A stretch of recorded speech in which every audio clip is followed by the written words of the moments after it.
പ്രിയപ്പെട്ടവർ, the truth ചാനലിൻ്റെ ജാഗ്രത എന്ന സംപ്രേഷണ പരിപാടിയിൽ we the people of India എന്ന 7ാം എപ്പിസോഡിലേക്ക് നമ്മൾ കിടക്കുകയാണ്.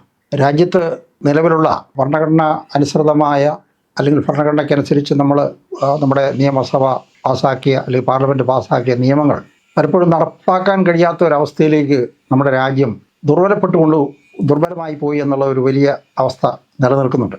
ഏതാണ്ട് 10 വർഷം മുമ്പ് 5 ലക്ഷം ഏക്കർ ഉണ്ടായിരുന്ന വഖഫ് സ്വത്തുക്കൾ ഇന്ന് 9 ലക്ഷം ഏക്കറിലേക്ക് വർദ്ധിച്ചു എന്നുള്ളത് ആ വഖഫ് നിയമത്തിൻ്റെ അല്ലെങ്കിൽ ആ വഖഫ് ഭേദഗതി നിയമത്തിൽ ഉണ്ടായ പാളിച്ചയുടെ ഫലമായിട്ടാണെന്ന് നമുക്ക് മനസ്സിലാക്കാൻ കഴിയും. മുമ്പ് പറഞ്ഞതുപോലെ മുനമ്പത്തെ ഭൂമി ഏതാണ്ട് 600ഓളം കുടുംബങ്ങളെ ബാധിക്കുന്ന ആ ഭൂമിയിലെ തർക്കം പുറത്തു വന്നതിന് ശേഷമാണ് നമ്മൾ പലതും കേൾക്കുന്നത്.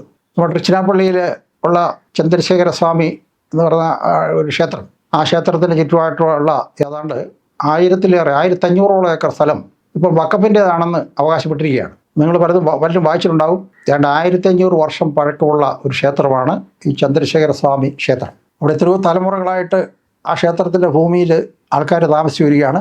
അവരവിടെ ചെറിയ തോതിലുള്ള വീടുകൾ, നമുക്കറിയാം, തമിഴ്നാട്ടിലെ ഗ്രാമപ്രദേശങ്ങളിൽ വളരെ ചെറിയ വീടുകളാണുള്ളത്. അങ്ങനെയുള്ള വീടും ചെറിയ 1 ഏക്കർ 1/2 ഏക്കർ അല്ലെങ്കിൽ ഏതാനും സെൻറ്റ് വസ്തുക്കളുമായിട്ട് ഇങ്ങനെ നിറയെ ആൾക്കാർ താമസിച്ചു വരികയെ ഒരു ആൾ തൻ്റെ മകളുടെ വിവാഹത്തിൻ്റെ ആവശ്യത്തിനായിട്ട് കുറച്ച് പണം വായ്പ വാങ്ങാനായിട്ട് ബാങ്കിനെ സമീപിക്കുകയാണ്. അപ്പോൾ പ്രമാണം നോക്കിയിട്ട് ബാങ്കിൽ പറഞ്ഞു, നിങ്ങൾക്ക് ലോൺ തരാൻ നിവൃത്തിയില്ല, ഇത് വഖഫിൻ്റെ ഭൂമിയാണെന്ന് രേഖപ്പെടുത്തി കഴിഞ്ഞു. അപ്പോൾ ഇത്ര ലാഘവത്തോടുകൂടിയാണ് ഒരു സംസ്ഥാന ഭരണകൂടം ഒരു പ്രദേശത്തെ ജനങ്ങളുടെ ജീവനോ സ്വത്തിനോ ഒന്നിനും യാതൊരു പ്രാധാന്യവും കൊടുക്കാതെ ഒരു വഖഫ് ബോർഡ് ചെന്ന് പറഞ്ഞു അത് ഞങ്ങളുടെ ഭൂമിയാണെന്ന്.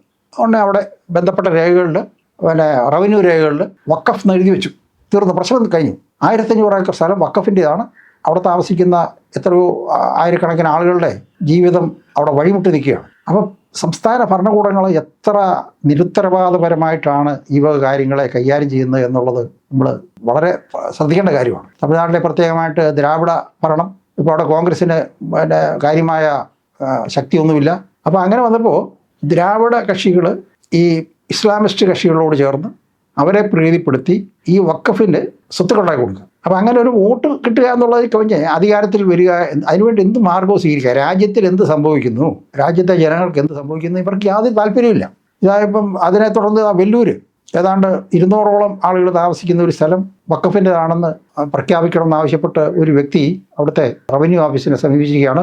റവന്യൂ ഓഫീസ് അനുകൂലമായിട്ട്, കാരണം അവരുടെ പഴയ ഏതോ ഒരു രേഖയിൽ അങ്ങനെ വഖഫ് നിലവുണ്ട്. അപ്പം നമ്മൾ മനസ്സിലാക്കേണ്ട ഒരു കാര്യം, ഈ പ്രദേശങ്ങളിലൊക്കെ കുറേ കാലങ്ങളിൽ ഇസ്ലാമിക ഭരണാധികാരികൾ കൈയടക്കി വെച്ചിരുന്നു. ആർക്കോട്ട് നവാബിൻ്റെ ഭരണത്തിന് കീഴിൽ വെല്ലൂർ, ആ പ്രദേശങ്ങൾ, തിരുച്ചിനാപ്പള്ളി, തിരുനെൽവേലി ഭാഗത്തും ഒക്കെ ആയിട്ട് അവർക്ക് ഏതെങ്കിലും സ്വാധീനം, ബിസിനസ് താല്പര്യമോ അല്ലെങ്കിൽ മതപരമായ താല്പര്യം ഉള്ളിടത്ത് ഒക്കെ അവർ ആ ഭൂമി അവരുടേതാണെന്ന് പ്രഖ്യാപിക്കുക. അപ്പം ഇങ്ങനെ വന്നു. ഇത് നമ്മുടെ സുപ്രീം കോടതിയും നമ്മുടെ പാർലമെൻറ്റ് മന്ദിരമൊക്കെ ഇരിക്കുന്ന ആ പ്രദേശങ്ങളൊക്കെ വഖഫിൻ്റെ ഭൂമിയാണ്. വഖഫ് ബോർഡിൻ്റെ സൗജന്യത്തിലാണ് നമ്മൾ പറഞ്ഞു വന്നത്.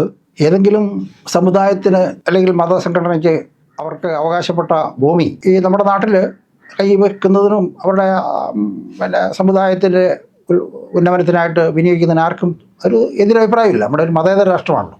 പക്ഷേ ചില പ്രത്യേകതകൾ അല്ലെങ്കിൽ ഭരണ അധികാരികളുടെ സ്വാധീനിച്ച് അല്ലെങ്കിൽ ഭരണകൂടത്തെ സ്വാധീനിച്ച് അല്ലെങ്കിൽ ഭരണകൂടത്തിൻ്റെ പ്രത്യേക താല്പര്യത്തിൽ ചില വകുപ്പുകളൊക്കെ ഉണ്ടാക്കി അതുപ്രകാരം ഭൂമി ഒരു കൂട്ടർ കൈവശപ്പെടുത്തുക എന്ന് പറയുന്നത് തെറ്റായൊരു പ്രവണതയാണ്.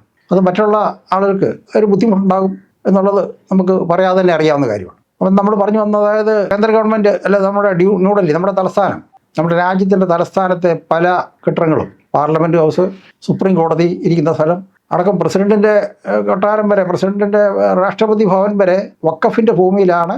അവരുടെ ഔദാര്യം കൊണ്ടാണ് അവരവിടെ നമ്മുടെ ഈ രാജ്യത്തെ ഭരണകൂടം നിലനിൽക്കുന്നത് എന്നുള്ള മട്ടിൽ അവരുടേതായ ഒരു മത നേതാവ് കഴിഞ്ഞ ദിവസം പ്രസ്താവിച്ചതായിട്ട് വായിച്ചു.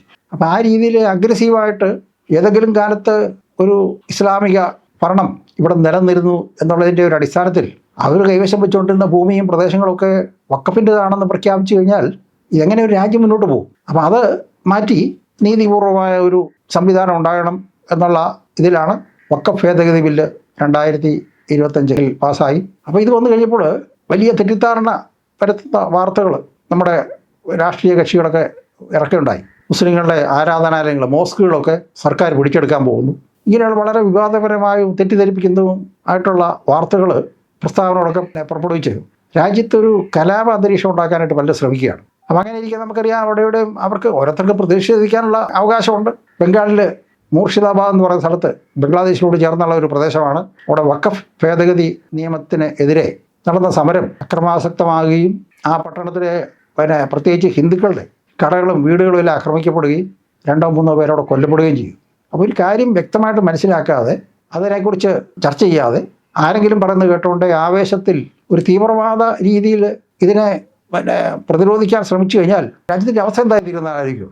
അത് കൂടുതലും ബംഗ്ലാദേശികൾ പറഞ്ഞത് നിയമവിരുദ്ധം വിധേയമല്ലാതെ നുഴഞ്ഞു കയറി ബംഗാളിലും ഇന്ത്യയിലാകമാനം അവിടെ അവരുടെ പോക്കറ്റിലുണ്ട്. അവിടെ താമസിക്കുന്നവരാണ് ഈ കലാപം ഉണ്ടാക്കുന്നത്. അപ്പോൾ ആ കലാപത്തെ സംബന്ധിച്ച് വളരെ നിരുത്തരവാദപരമായ പ്രസ്താവനകൾ രാഷ്ട്രീയ പാർട്ടികൾ നടത്തുകയാണ്. കേന്ദ്രത്തിൽ ഭരിക്കുന്ന BJP ആയതുകൊണ്ട് BJPയുടെ താല്പര്യത്തിൽ BJPക്കാരവിടെ പ്രശ്നമുണ്ടാക്കി എന്നുള്ള മട്ടിൽ കുറച്ച് ആളുകൾ സംസാരിക്കുന്നു. അപ്പം ഇങ്ങനെ രാജ്യത്തെ മറന്നുകൊണ്ട് അധികാരത്തിനും മതത്തിനും അവരുടെ സ്വാധീനം ഉണ്ടാക്കാൻ വേണ്ടിയിട്ട് സ്വന്തം ഇരിക്കുന്ന കൊമ്പ് മുറിക്കുന്ന രീതിയിലുള്ള അപകടകരമായ ഒരു പ്രവണത നമ്മുടെ രാജ്യത്ത് വളർന്നു വരികയാണ്. അപ്പോൾ ഈ സാഹചര്യത്തിൽ നമ്മൾ ഒരു കാര്യം ശ്രദ്ധിക്കുക. പാകിസ്ഥാനിൽ അവിടെ പട്ടാള ഭരണമാണ്. അവിടുത്തെ കൃത്യമായൊരു ഭരണവും സംവിധാനമൊന്നുമില്ല. സാമ്പത്തികമായ തകർച്ചയിലാണ്. അവിടുത്തെ പട്ടാള ഭരണ മേധാവി ജനറൽ മുനീർ കഴിഞ്ഞ ദിവസം ഒരു പ്രസ്താവന നടത്തി. പാകിസ്ഥാനികളോടും പാകിസ്ഥാനിലെ യുവാക്കളോടും പാകിസ്ഥാനിൽ താമസിക്കുന്നോ അല്ലെങ്കിൽ വിദേശത്ത് താമസിക്കുന്നോ ജോലി ചെയ്യുന്നതുമായിട്ടുള്ള യുവാക്കളോടും ആയിട്ട് ചെയ്തൊരു പ്രസ്താവനയായിട്ടാണ് നമ്മളതിനെ മനസ്സിലാക്കുക. അദ്ദേഹം പറയുന്നത് ഇസ്ലാം ഒരു പ്രത്യേക ജീവിത രീതിയാണ്, സംസ്കാരമാണ്, അവർക്ക് പ്രത്യേക ഭാഷയുണ്ട്, അവർക്ക് മറ്റ് ആരുമായിട്ട് ഒത്തുപോകാനാവില്ല. അങ്ങനെ ഒത്തുപോകാൻ കഴിയാത്തത് കൊണ്ടാണ് ഇരുരാഷ്ട്രവാദം ഉണ്ടായത്, അങ്ങനെയാണ് രാജ്യം വിഭജിച്ചത് എന്ന് അദ്ദേഹം ഇങ്ങനെ പറഞ്ഞു നോക്കുകയാണ്. അപ്പം ഭാഷാപരമായിട്ടോ സാംസ്കാരികമായിട്ടോ ഭക്ഷണ രീതിയിലോ ഒന്നിലും മറ്റൊരു വിഭാഗമായിട്ട് ഇസ്ലാമിന് ഒത്തുപോകാൻ കഴിയില്ല.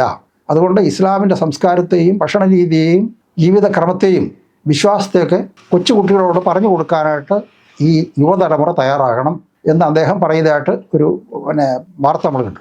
അവസാനം അത് ആലോചിച്ച് നോക്കിക്കഴിഞ്ഞാൽ അദ്ദേഹത്തിന് 78 വർഷത്തിന് ശേഷം രാഷ്ട്രം രണ്ടായി, സ്വന്തമായിട്ട് ഭരണ സംവിധാനങ്ങളായി, ജീവിതമായി, അവർ മതരാഷ്ട്രമായി. അപ്പോൾ ഇപ്പോൾ വീണ്ടും ഒരു മതരാഷ്ട്രം 2 രാഷ്ട്രം വേണമെന്ന് ഇപ്പോൾ പറയേണ്ട കാര്യം ഇല്ല. അപ്പോൾ ഇതിനർത്ഥം ഇന്ത്യയിലെ മുസ്ലിങ്ങളോട് അദ്ദേഹം ചെയ്തൊരു പ്രസ്താവനയായിട്ട് വേണം ഇതിനെ കണക്കാക്കാൻ. ഇന്ത്യയിൽ വിഭജനകാലത്ത് പാകിസ്ഥാനിലേക്കോ ബംഗ്ലാദേശിലേക്കോ പോകാൻ തയ്യാറാകാതെ ഇവിടെ ഈ രാജ്യത്ത് തന്നെ ജീവിച്ചോളാം എന്ന് തീരുമാനമെടുത്ത മുസ്ലിങ്ങൾ ഏതാണ്ട് ഇന്ന് 10-20 കോടിയോളം വരും. പാകിസ്ഥാനിലെ ജനസംഖ്യയെക്കാളും കൂടുതൽ മുസ്ലിങ്ങൾ ഈ നമ്മുടെ ഇന്ത്യ രാജ്യത്താണുള്ളത്. നമ്മളെല്ലാം ചേർന്ന് സമാധാനപരമായിട്ട് പോവുകയാണ്. വിഭജനകാലത്ത് അതിർത്തി പ്രദേശങ്ങളിൽ നിന്നുള്ള ആൾക്കാരാണ് കൂടുതലും പാകിസ്ഥാനിലേക്കും ബംഗ്ലാദേശിലേക്കും പോയിട്ടുള്ളത്. കേരളത്തിൽ നിന്നും തമിഴ്നാട്ടിൽ നിന്നും ആന്ധ്രയിൽ നിന്നും അധികം പേര് പോയിട്ടില്ല. അതിന് കാരണം അവർക്ക് സാമ്പത്തിക താല്പര്യമുണ്ട്. ഇവിടെ വസ്തുവകകളും വീടും ബന്ധുക്കളും ഒക്കെ ഇവിടെയാണ് ഉള്ളത്. ഇവിടെ ഈ ചരിത്രം ഒരു ജനത എങ്ങനെ ഒരു സമാധാന കേടിലേക്ക് പോകുന്നു, അതിനുള്ള സാഹചര്യങ്ങൾ എങ്ങനെ ഒരുക്കപ്പെടുന്നു എന്നുള്ളതിനെക്കുറിച്ചാണ് നമ്മൾ പറഞ്ഞുകൊണ്ടുവന്നത്. ഇക്കാര്യത്തിൻ്റെ ബാക്കി ഭാഗങ്ങൾ അടുത്ത എപ്പിസോഡിൽ സംസാരിക്കുന്നതായിരിക്കും. അതുവരെ ഏവർക്കും നന്ദി, നമസ്കാരം.